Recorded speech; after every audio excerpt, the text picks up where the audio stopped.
Good morning and welcome to Bedmas or Order of Operations with Fractions. Now, grade 7s, this is really not in your curriculum. If you want to take a look at how we do Bedmas with fractions, fantastic. Follow along with us. You can try some of the questions. If you feel your brain's just not ready for it, your work today, there will be a separate one that says grade 7s only, and the other one will say grade 8s, Bedmas with fractions. Grade 8s, yours will look, you will only have one option. So grade 7s, it's totally up to you. Take a look at the video, see how this works, and if you're up for it, try some of the questions. So Bedmas with fractions. Again, your Google Doc will tell you Bedmas is brackets, exponents, division, multiplication, whichever comes first, addition, subtraction, whichever comes first. And sometimes we see this as Bedmas because they changed the brackets for parentheses. Now, fractions is a little bit more involved when we're talking about Bedmas because we have to remember whenever we're adding or subtracting, we need that common denominator. So for today's first question, I look 1/4 times 2/3 divided by 1/2 plus 3/12. I haven't added any brackets or any exponents into this example. I'll save that for the next one. So the very first thing I'm going to look at, no brackets, no exponents. Division or multiplication, whatever comes first. This comes first. When I multiply fractions, top times top, bottom times bottom. 1 times 2 is 2. 4 times 3 is 12. I'm done with that part of the question. Now I have to write down the remainder of the question. I don't get to just move on because I don't feel like doing it. Plus 3/12. Again, I go to the division or multiplication, whatever comes first. There's a division question. So we have to change this to 2/12 times 1/2 plus 3/12, which I now can do this multiplication. 2 times 1 is 2. 12 times 2 is 24 plus 3/12. When I make this a common denominator, well, I can see that it's going to be 24 right away because 12 and 12 is 24. So I'm going to come up here and I'm going to say equals 2/24 plus 6/24.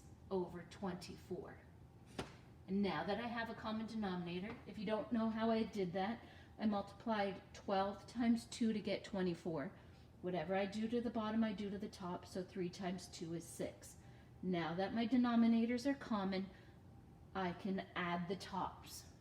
2 plus 6 is 8, and I leave that denominator alone. So the hardest part about Bedmas with fractions is remembering how to do the common denominator whenever we're adding or subtracting.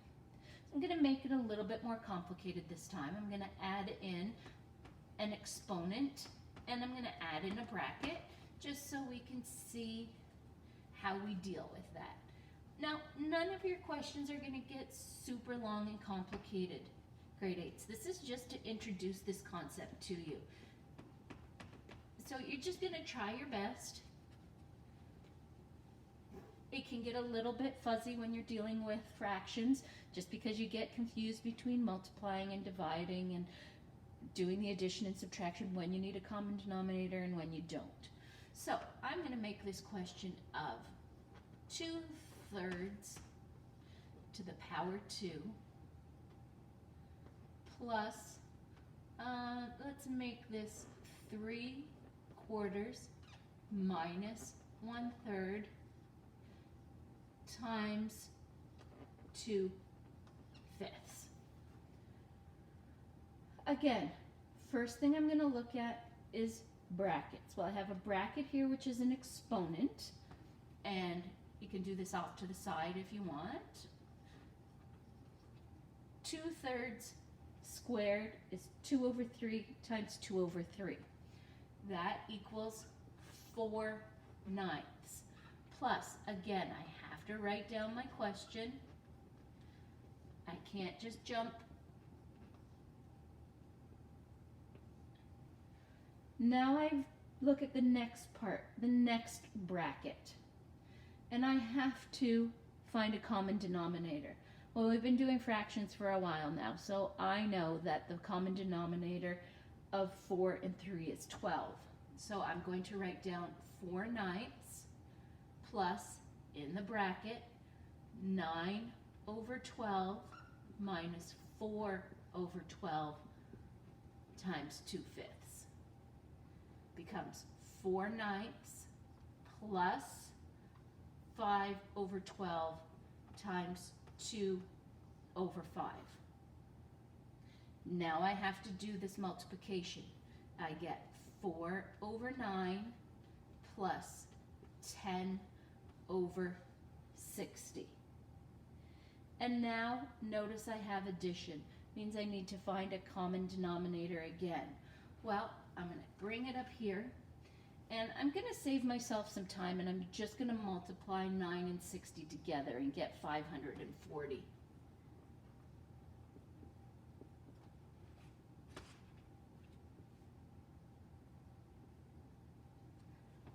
I multiplied 9 by 60 to get 540, so 4 times 60 is 240. I multiplied 60 by 9 to get 540, so 9 times 10 is 90, which gives me 330 over 540. If I want to try to put this answer in lowest terms, the first thing I can do is knock off these zeros. And I get 33 over 54. And when I'm dealing with threes, I know that the only two multiples, or sorry, the only two factors of 33 are 1 and 33 and 3 and 11. And I know that 3 divides evenly into 54. So I'm going to end up with 11 and over 18. If you don't understand how I got to there, don't really stress about it. What I did is I divided the top by 3 and the bottom by 3. 3 goes into 5 once, leaves me a remainder of 24. 3 goes into 24 8 times. I was just putting it into lowest terms. So, Bedmas with fractions is just meant to be an introduction in grade 8. Give the questions a shot. I haven't tried to make it very difficult. I just want you to start learning with some of the exponents, the brackets, and remembering about the common denominator. Tomorrow's math is just going to be a review of everything we did this week. Multiplying, dividing decimals, Bedmas with decimals, and grade 8s, there'll be a little bit more of Bedmas with fractions. I hope everybody has a great day. This is it for the video for until the day after tomorrow, so I will see you then. Everyone, have an awesome day. Bye-bye.